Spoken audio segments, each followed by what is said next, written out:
Whether it's the impact of the reserve COVID list, the loss of offensive playmakers, and or both teams not having a definitive answer whether their number one quarterback is going to start this Sunday, let's have a quick look at an early assessment on where the Eagles and Washington football team are so far heading into their Week 15 matchup.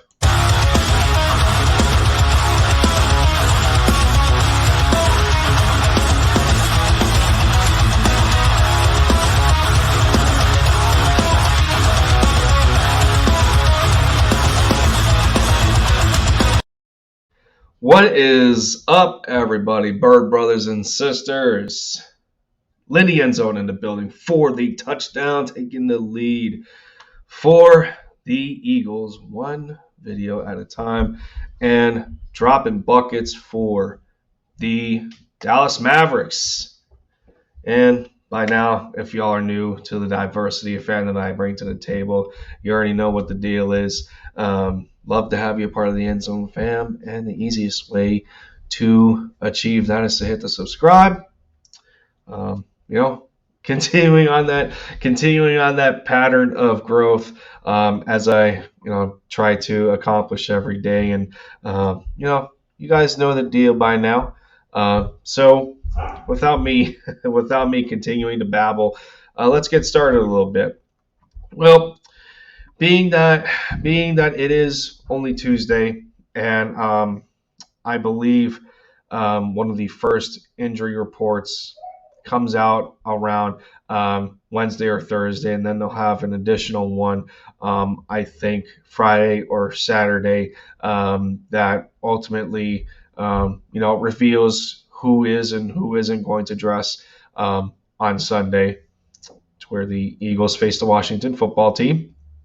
And like I started at the beginning of the stream here and talking about the loss of offensive playmakers, both teams could very well have a loss at said position. For the Eagles, it was listed yesterday on the 13th that Quez Watkins was placed on the reserve COVID list. I do believe Quez is one who has the vaccine. So with that, he only has I think it's a 48-hour window, in terms of contracting COVID after a positive test. If he comes back with two negatives after 48 hours, then he is eligible to return to all activities, including the game. And of course, the same is to be said for anyone else, in terms of the Washington football team. And we have a mixture of offense and defensive players here. Tim Settle, a DT, Kendall Fuller, a corner. He is on the COVID list. They just took a big hit to their offense with the loss of Logan Thomas. It was feared that he had torn his ACL, which that is now confirmed. So he is done for the year. Big loss to the football team's offense there. A really dependable tight end for them, and we know very well of quarterback tight end conversions, and us trying to get Tyree Jackson to that same spot as Logan Thomas has been for the football team. In terms of other ones on the reserve COVID list, as of yesterday, as well, David Mayo, a linebacker, Jonathan Allen is also on the COVID list. He had tested positive, and as far as COVID relation, that's it for Washington. And as far as the Eagles go, as of recently, it's only been Quez. To continue as far as injuries go, like I said, both quarterbacks are, expected to be able to play in this Week 15 matchup. There's nothing definitively confirmed as of yet. Hurts is still battling that ankle/heel, a little bit of different places around the foot. So he's still listed as questionable, but is expected to play. As for Washington, Taylor Heineke suffering that knee injury against the Dallas Cowboys. He is also he is also expected or slash Ron Rivera is a little bit optimistic that Taylor can still start for his football team against us. But that is still to be determined, and we will find out more information throughout the week. And to continue further with the Eagles here, Jordan Howard, he is, there was positivity of him maybe coming back for this game against the Washington football team. We could definitely need him. Between him and Miles Sanders, both suffering injuries here. Miles again with another nagging ankle, and his availability is going to be his best ability at the end of the day. Still hasn't been the case as of late. So we're out two line. We're not in a good spot with two running backs right now. But our luck could very well change later into this week. Jason Kelce with a nagging little knee. Steven Nelson with that shoulder issue. Patrick Johnson with a back. But the good news is here. The good news is that all these guys that I'm mentioning are questionable, and that also goes for Quez Watkins, who again, if he is vaccinated, he's under that 48-hour window of negative testing, so he may not officially be out for this game. So we may or may not dodge a bullet, and then the expected return for a player that we haven't had in quite some time. I believe it was, it's been quite a while. Brandon Brooks, losing out on him because of that pectoral strain. It is said that he is expected to return this week. Is that a possibility? I'm not going to bet on it. Of course, being that our depth is still pretty darn good at offensive line, and because of how good of a rhythm they are in right now, he hasn't really been much of a loss. As we talked about in the previous video, and moves that the Eagles could possibly make, and him being a part of that category,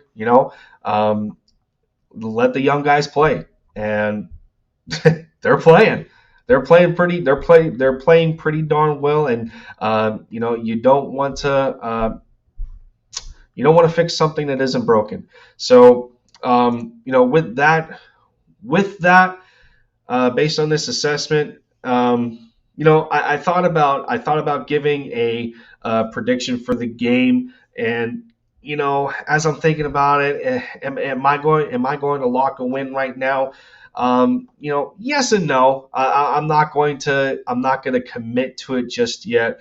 But for good measure here, based on how well the football team has been playing this year for the Eagles to have success, right off the bat, you want to say it's running the football? Well, not necessarily, because Washington has been pretty good against rushing offenses. They are fifth in the league in terms of yards allowed. Yards per carry, they are right at 4 yards per attempt or per carry. That puts them 7th in the NFL. Offensively, that's a different story. They don't run the football. They don't run the football very well. They're kind of mediocre. 12th in yards, 22nd in touchdowns, 19th yards per carry. But defensively, those are the numbers that we're going to focus on for the Eagles.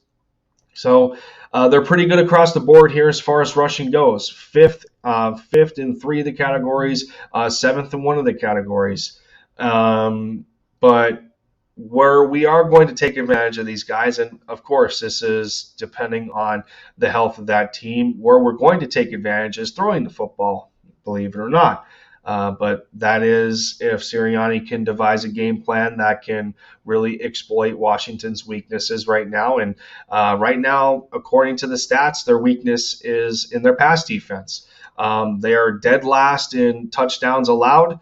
They're 21st in interceptions, so they don't force turnovers. They don't take the ball away. Net yards per attempt, they're 27th.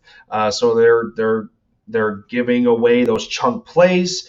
They are 30th in yards allowed passing, and yeah. So I mean, there you have it. And then as far as points allowed, they are 23rd. Um, all all pretty convincing numbers for an Eagles victory, but as we know all too well, Eagles fans, the NFC East can go either way. you know, for being one of the record wise through the latest consistencies, the NFC East has been one of the worst divisions in football, and as of late, it's always been a bloodbath between everybody in the division. Nobody seems to want it, so anything can happen. But at the end of the day, we still got to show confidence in our football team, Fly Eagles Fly, to go and take care of business against a Washington team that's not very healthy.